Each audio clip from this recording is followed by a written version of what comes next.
Santiago Nieto afirma que Peña supo de los masivos desvíos de dinero público en su sexenio.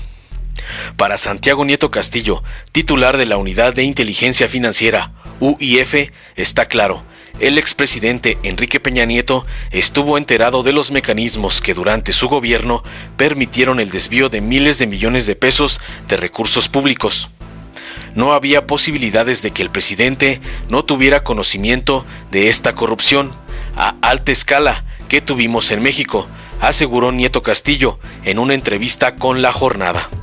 Reveló que la información aportada por el exdirector de Petróleos Mexicanos Pemex, Emilio Lozoya, señalado de participar en la red de sobornos de la firma brasileña Odebrecht y quien ofreció aportar información a las autoridades, permitió ampliar la investigación a 70 personas, entre ellas Luis Videgaray, ex secretario de Hacienda, y David Penchina, quien fue senador durante la discusión de la reforma energética y dirigió el Infonavit en el último tramo del sexenio pasado.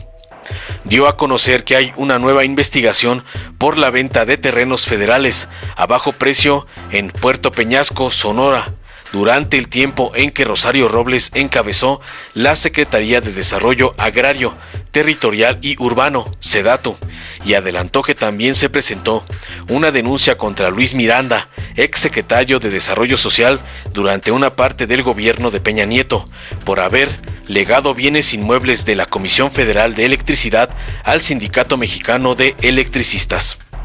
La Unidad de Inteligencia Financiera está adscrita a la Secretaría de Hacienda. Hasta el gobierno anterior tenía un papel más bien discreto.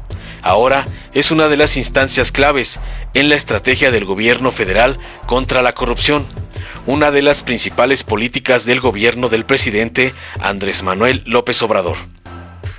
Santiago Nieto expuso que hace 2 años, cuando asumió la titularidad, encontró una unidad de inteligencia financiera que servía para fines políticos, de presión a los opositores al gobierno de Peña Nieto, y era un mecanismo de extorsión que se complementaba con elementos de la entonces SEIDO, Subprocuraduría Especializada en Investigación de Delincuencia Organizada, actualmente privados de la libertad, que utilizaban la información de la Unidad de Inteligencia Financiera para actividades de extorsión a empresarios y a ciudadanos con flujo de efectivo importante.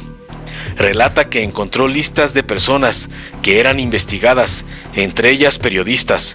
Se hacía, dijo, un uso político de la institución para fines de carácter económico o de persecución política. La posición del presidente López Obrador es muy clara: cambiar esa dinámica hacia una de cumplimiento de las reglas del Estado de Derecho, particularmente en los temas relacionados con el combate a la corrupción. El funcionario apunta que la corrupción en México era sistemática y los diseños institucionales para combatirla eran y siguen siendo en gran medida insuficientes.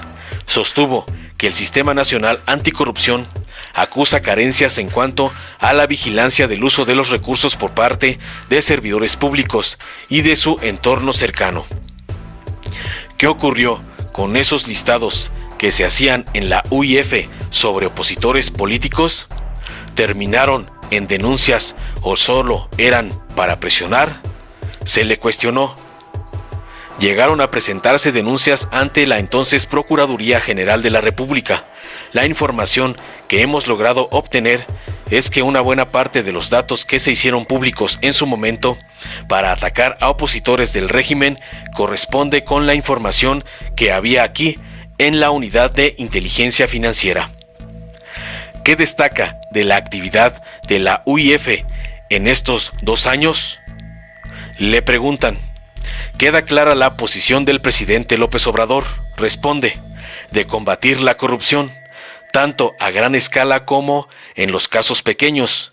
Está el hecho sin precedentes de que se haya enjuiciado a exgobernadores o logrado el congelamiento de cuentas de personas vinculadas con el ejercicio público, o se haya logrado incluso obtener órdenes de aprehensión contra secretarios de Estado y gente vinculada con el poder. Creo que ese es un gran paso. Santiago Nieto menciona que anteriormente el trabajo en la Secretaría de la Función Pública o en la PGR estaba relacionado con personas de escasa importancia en la estructura orgánica de las instancias de gobierno.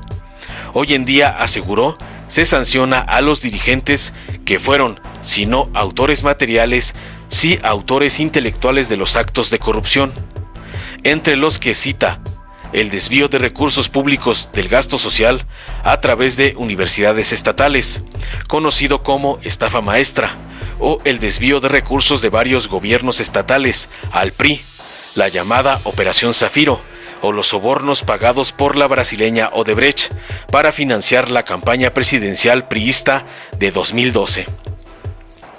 En este punto precisa, los citados mecanismos de desvío de recursos públicos no hubieran podido hacerse sin la aquiescencia o la instrucción de personas encumbradas en el poder.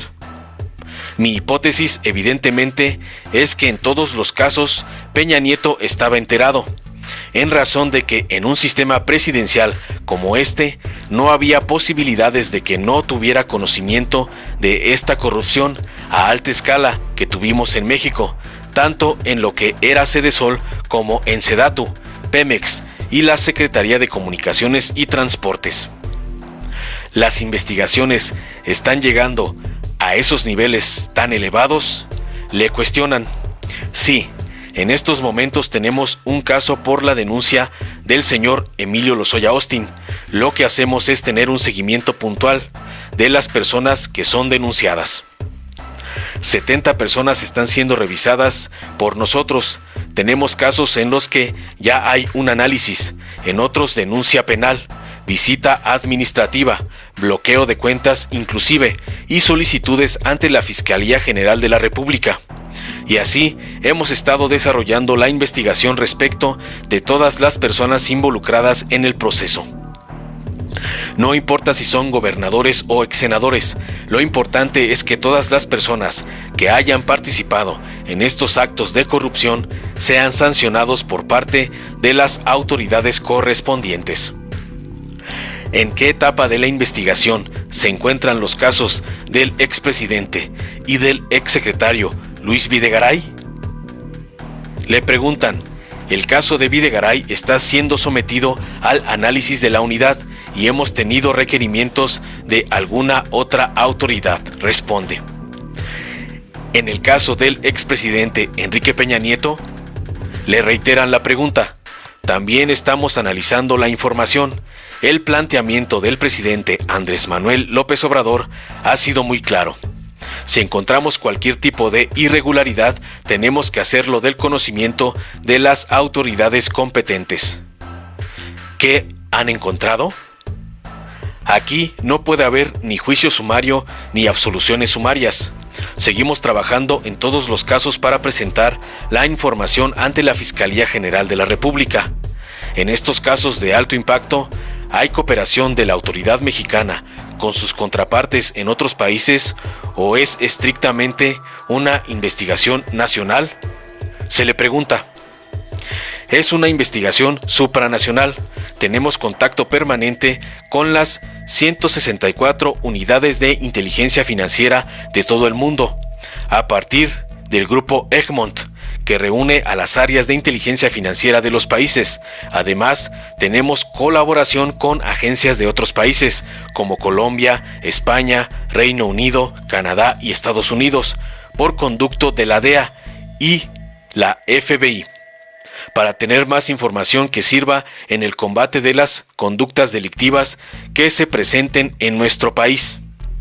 ¿En qué punto se encuentran las investigaciones de estos casos que menciona? Se ha avanzado de forma muy importante. Se han presentado denuncias contra quien fue secretario de Comunicaciones y Transportes, Gerardo Ruiz Esparza, fallecido, contra la ex titular de Sedesol y de Sedatu, Rosario Robles, y contra el exdirector general de Pemex, Lozoya.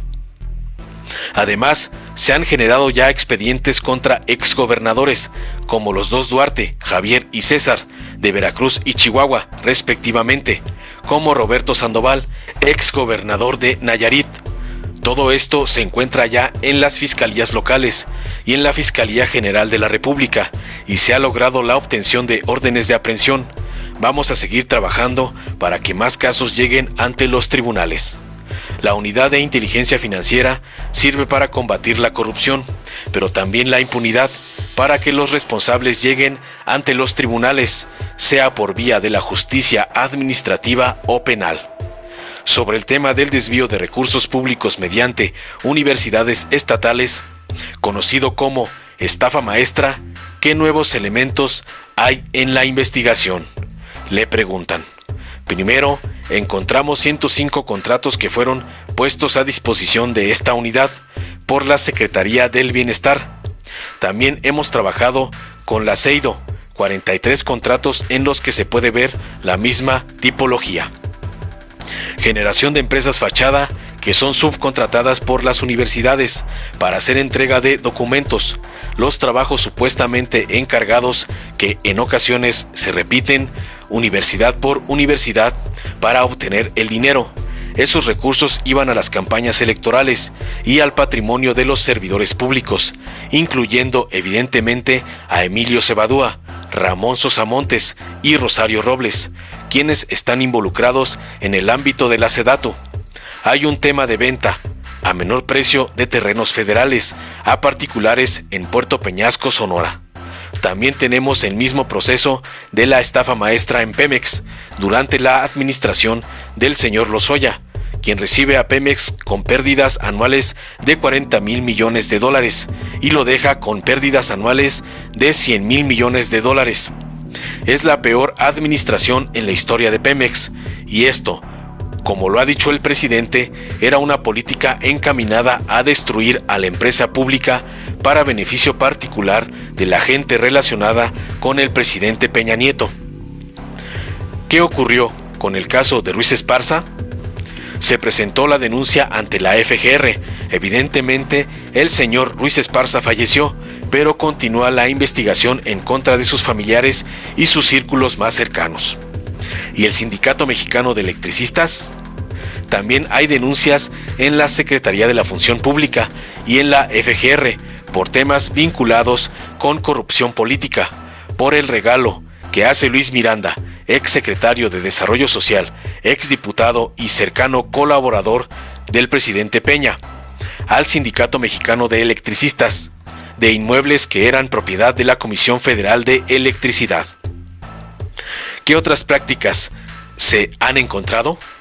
Hemos visto lavado de dinero en varios puntos de la República, como el caso de León, Guanajuato, donde empresas mexicanas relacionadas con ciudadanos asiáticos reciben dinero en efectivo para mandarlo a China en cantidades exorbitantes, hasta 325 millones de pesos. Esta parte denota que necesitamos aplicar mejores mecánicas para combatir el lavado de dinero en todas sus expresiones en el país.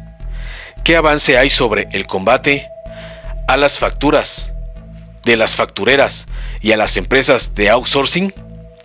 Se está investigando y se han presentado 53 denuncias, 30 relacionadas con empresas fachadas y 15 vinculadas con empresas factureras, aunque estamos trabajando 43 adicionales que nos mandó el SAT. Tenemos 8 sobre outsourcing, que incluyen al grupo GIN, del empresario Raúl Beiruti. Y finalmente le preguntan, ¿qué avance hay sobre el presunto lavado de dinero en los equipos de fútbol profesional? Hay un convenio con la Liga MX, y eso nos ha dado acceso a las bases de datos para revisar si cumplen con los parámetros establecidos en la normatividad interna de la Federación Mexicana de Fútbol. Hemos presentado una denuncia sobre el equipo Cruz Azul, donde hubo transferencias y desvíos por más de 1,300 millones de pesos hacia Estados Unidos y adquisición de bienes inmuebles en el extranjero. Responde finalmente.